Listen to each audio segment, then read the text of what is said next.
As the fight for mutant survival rages on in the future, what lengths will our hero go to if it means saving their entire kind? Well, let's hop into the pages of Powers of X issue number 3 and find out. Well, now this is interesting. Instead of another issue of House of X this week, we get another issue of Power. Stranger still, this issue doesn't jump around in time. Now, as we join the comic, we are at the Machine Men's Church of Ascendancy, basically the place where humans trade their humanity to their robot overlords. Back in the day, mankind, like Orchis, did this in their attempt to better outlive and destroy the mutants that they so hated. Why are humans still doing it now when mutants don't seem to be that much of a problem on Earth anymore? Well, because of religious reasons, obviously. It would seem Nimrod and the other robots have created a whole religion built around the Great Machine and that humans can live forever, so long as they're willing to trade up a piece of themselves to their cybernetic overlords. Admittedly, kind of a crappy trade. It's at that moment our future team of X-Men come on in to bust up the church. As we also discover this issue, all of these future X-Men in the year 100X aren't just your regular run-of-the-mill mutant freedom fighters. In fact, working under Apocalypse makes them the actual Horsemen of the Apocalypse. We also learn a little bit more about the team's makeup. Wolverine and Zorn are maybe the only two last pure-blooded mutants. They make up War and Death, respectively. Then you got all the other Chimera-class mutants like Krakoa, who is Famine. He also has Cypher and some symbiote in his DNA, do with that what you will, but I think my most favorite has to be North, a combination of both Polaris and Emma Frost. This attack on the church is really just a smokescreen so Wolverine and the others can get inside Nimrod's hideout and get the very important piece of information that they think can help them turn the tide of this battle. What's truly hilarious is that Nimrod really couldn't be bothered by any of this. He's just going about his work. His second-in-command feels differently, though. She still fears what the mutants might be capable of. In fact, we learned that originally she feared that the mutants might try and free what was left of humanity so they could join forces on the robots. Though, shocker, that never happened, which means this might actually be the darkest timeline for X-Men period, because they've completely given up on the rest of humankind. Now, soon it becomes abundantly clear that a lot of these mutants did not intend to come back from this mission. It was a glorious suicide mission, and even a pacifist like Cardinal is willing to get his hands dirty by agreeing to eat one of those nasty apocalypse seeds, which means he's totally okay with killing now. We also get an interesting back and forth between him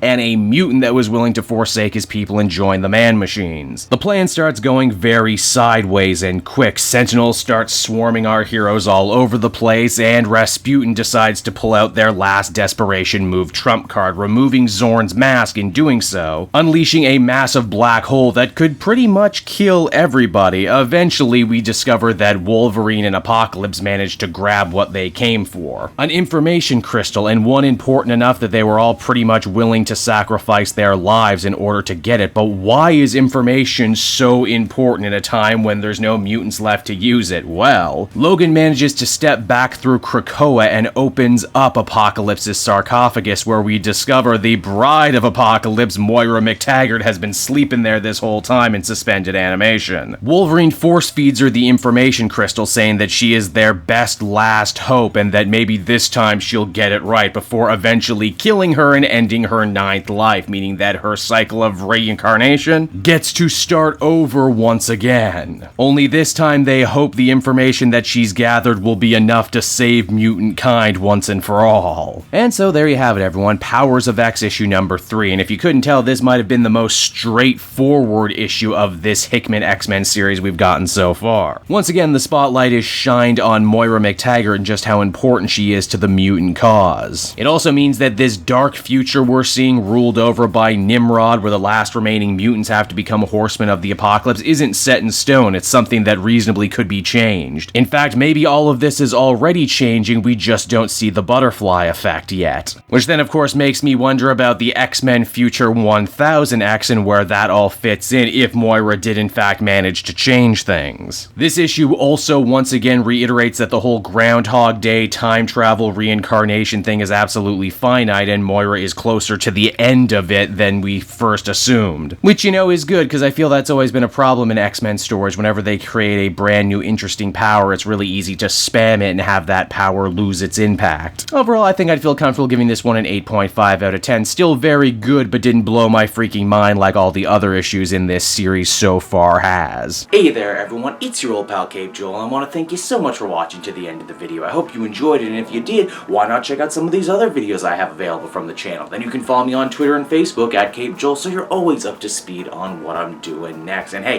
if you're feeling in a supportive mood, you might also want to check out my Patreon link down in the description. Patrons get exclusive access to videos and content before anyone else, and you can do so for as little as $1 a month. I would really appreciate it. And until next time everyone, I've been Cape Joel, and I will continue to be making comic book videos that smack of greatness. Bye-bye everyone.